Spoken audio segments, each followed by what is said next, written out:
Right now at 5, new allegations today against a man who drove special education students in El Dorado County. Thanks for joining us. I'm Lisa Gonzalez. And I'm Golston Dar. KCRA 3 first reported this story in August of last year. That's when 42-year-old Tariq Mansoura was arrested by the El Dorado County Sheriff's Office. He's facing a list of sexual assault charges in connection to 2 of his adult passengers who have disabilities. And now 2 families of children have come forward. They claim their sons with special needs were sexually assaulted by him. KCRA 3's Brittany Hope joins us live from outside the El Dorado County Office of Education. So, Brittany, you've been covering this story for nearly 8 months now. What's the latest?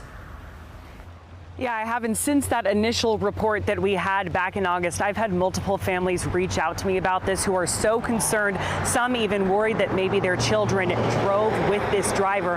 And the issue here is that these students have special needs. A lot of them are nonverbal, so even if they were sexually assaulted, a lot of them wouldn't be able to communicate that to their parents or to their families. So let's fast forward to today and what's new today. Now a new complaint was just filed on behalf of 2 EDCO families whose children drove with Manasra. One is an 8-year-old who was autistic and nonverbal, who allegedly got a sexually transmitted disease after allegedly being raped by Manasra. The other is a 4-year-old with an educationally related health impairment for ADHD and speech matriculation. His family claims their child told them and counselors about being sexually assaulted by Manasra. The complaint they filed together is against EDCO and the Buckeye Union School District, claiming they covered up the sexual assault of these children and were negligent in their supervision, hiring, retention, and investigation into these families' claims.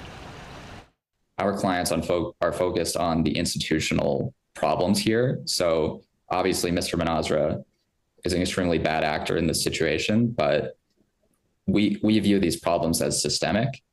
And it could have been Mr. Manasra and it could have been someone else, but part of what the families want to do here is avoid any kind of person like Mr. Manasra being hired in the future.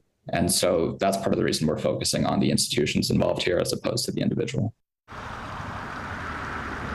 And I did just speak with one of the mothers of one of these 2 children with special needs who are filing that complaint. You'll hear from her coming up at 7 o'clock. For now, we're live in El Dorado County. Brittany Hope, KCRA 3 News. So, Brittany, what are EDCO and the Buckeye Union School District saying about these new allegations? So at this point, Buckeye hasn't gotten back to me at the time of this report, and we've tried to reach out to them a few times. As for EDCO, they did send us back a statement. They said they can't really comment on pending litigation right now, but they did say that Manasra did go through that hiring process and that he was certified and he passed the legal background checks that are required by the State Department of Justice and the FBI. So is the district attorney filing more criminal charges with these new allegations now? Yeah, so I reached out to them about that as well. They said they couldn't really comment. There was really nothing to discuss because of that pending litigation and the pending criminal charges they already have against him for those 2 adults with disabilities.